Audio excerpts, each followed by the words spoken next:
ఏంటి ప్రవీణ్ ఇది మనకు అందుతున్న అంటే నాకు తెలిసిన దాని ప్రకారం తెల్లవారక ముందే ఈడీ టీమ్స్ వచ్చేసి డైరెక్ట్గా డోర్ కొట్టి లోపలికి వెళ్ళిపోయి డోర్స్ లాక్ చేసేసి ఫోన్లు స్వాధీనం చేసుకున్నారు. మొత్తం ఇంటినంతా తమ అదుపులోకి తీసుకున్నారు.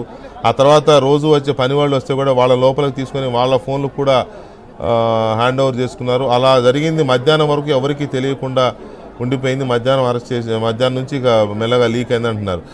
ఎలా జరిగింది ప్రాసెస్, ఎలా జరిగింది? ఎగ్జాక్ట్లీ సార్, మీరు అన్నట్లుగా తెల్లవారుజామునే ఈడీ అధికారులు ఇక్కడికి రావడం జరిగింది. ఢిల్లీ నుంచి వచ్చినటువంటి టీంతో పాటు ఇక్కడ హైదరాబాద్కు సంబంధించినటువంటి ఈడీ అధికారులు తెల్లవారుజామున కవిత నివాసానికి చేరుకున్నారు. కవిత నివాసంలో వారి ఇంట్లో పనిచేసేటువంటి పని మనుషుల దగ్గర నుండి పిఎస్ వరకు వాళ్ళ మొబైల్స్ అన్నింటినీ కూడా స్వాధీనం పరుచుకున్న తర్వాత ఆమెకు సెర్చ్ వారెంట్ ఇవ్వడం జరిగింది. సెర్చ్ వారెంట్ ఇచ్చిన తర్వాత దాదాపు 3 నుంచి 4 గంటల పాటు కవిత నివాసంలో సోదాలు చేశారు. తర్వాత ఏదైతే వారికి ఉన్నటువంటి అనుమానాలు వాళ్ళు క్వశ్చన్ చేయాలనుకున్నారో ఆ అంశాలన్నింటినీ కూడా పూర్తి స్థాయిలో ఆమెను క్వశ్చన్ చేయడం జరిగింది. 5:20 ఎగ్జాక్ట్గా ఆమెను అరెస్టు చేస్తున్నట్లు ఈడీ అధికారులు ప్రకటించడం జరిగింది. అసిస్టెంట్ డైరెక్టర్ జోగేంద్ర పేరుతోటి అరెస్టు ప్రకటన చేశారు. కవిత నివాసం నుండి ఇప్పటికే అన్ని ఏర్పాట్లు చేశారని చెప్పుకోవచ్చు. మనం విజువల్స్ లో చూస్తున్నాం సార్. ఇప్పటికే కవితను అరెస్ట్ చేస్తున్నట్లు ప్రకటించిన తర్వాత పిఎంఎల్ యాక్ట్ కిందనే ఆమెను అరెస్ట్ చేస్తున్నట్లు ప్రకటించడం జరిగింది. ఇందులో మనకి వారు ఇచ్చినటువంటి అరెస్ట్ వారెంట్లో కూడా మనం గమనించినట్లయితే under subsection 1 of the section 19 of the prevention of money laundering act 2003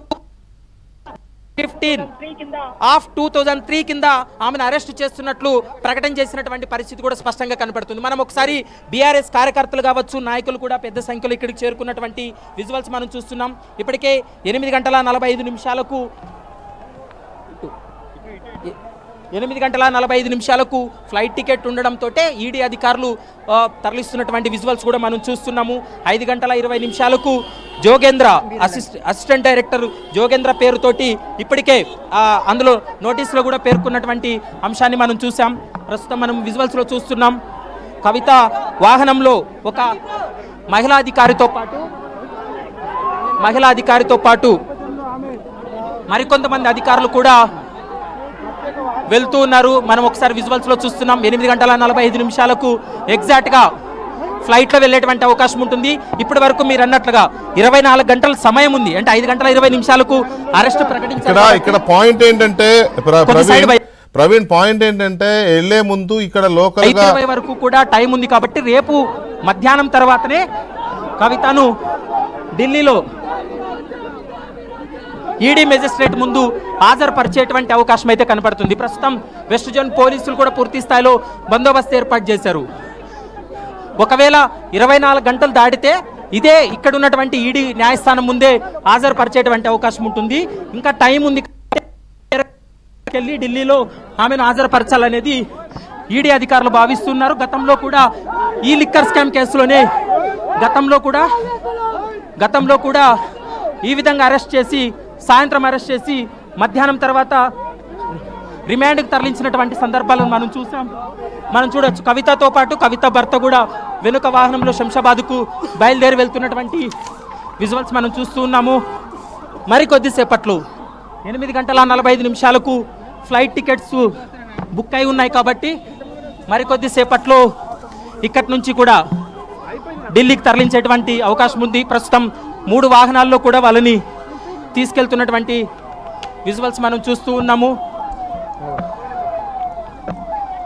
ఉదయం నుంచి కూడా నాటకీయ పరిణామాలు చోటు చేసుకున్నాయి. తెల్లవారుజామునే ఇక్కడికి వచ్చారు ఈడీ అధికారులు. కానీ మధ్యాహ్నం తర్వాత మధ్యాహ్నం తర్వాత ఇవన్నీ కూడా వెలుగులోకి వచ్చినటువంటి అంశాలు కనపడుతున్నాయి. ప్రస్తుతం మనం కవితను ఫాలో అవుదాం. ప్రస్తుతం మనం చూస్తున్నాం కవిత వాహనంతో పాటు మరొక 2 వాహనాలు ముందుకు మూవ్ అవుతున్నటువంటి విజువల్స్ కూడా మనం చూస్తూ ఉన్నాము. పిఎంఎల్ యాక్ట్ కిందనే గతంలో సెక్షన్ 50 కింద ఆమె వాంగ్మూలాన్ని కూడా నమోదు చేసినటువంటి సందర్భం ఉంది. కానీ ఇప్పుడు వెహికల్ కూర్చో జరుగు. ప్రస్తుతం పిఎంఎల్ యాక్ట్ కింద కేసు నమోదు చేసి ఆమెను అరెస్ట్ ప్రకటించినటువంటి పరిస్థితి. ఓకే ప్రవీణ్, మీరు కవితను ఫాలో అవ్వండి. ఆమెను శంషాబాద్ ఎయిర్పోర్ట్కి తీసుకెళ్తున్నారు కదా, మీరు ఫాలో అవ్వండి. మధ్య మధ్యలో మిమ్మల్ని లైవ్లోకి తీసుకుంటాము. ఎందుకంటే ఇది కొంచెం సెన్సేషనల్ అరెస్ట్ అవుతుంది తెలంగాణకు సంబంధించినంత వరకు. నిజానికి ఈ కేసులో ఢిల్లీ డిప్యూటీ సీఎం ఇప్పటికే అరెస్ట్ అయ్యారు. అరవింద్ కేజ్రీవాల్ను కూడా ఎప్పుడు అరెస్ట్ చేయాలా అని ఈడీ సిబిఐ చాలా ఆతృతగా ఎదురు చూస్తున్నట్టు కనపడుతుంది. ఇప్పటికే 8 సార్లు వారెంట్లు ఇష్యూ చేసిన ఆయన అరవింద్ కేజ్రీవాల్ అటెండ్ అవ్వలేదు. మరి రేపు మళ్ళీ రమ్మని చెప్పినట్టుగా ఉంది. వారెంట్ కూడా ఇచ్చినట్టున్నారు. బహుశా రేపు ఆయన కూడా అరెస్ట్ చేస్తారనే ఆర్గ్యుమెంట్స్ ఉన్నాయి, మనకి ఊహాగానాలు ఉన్నాయి.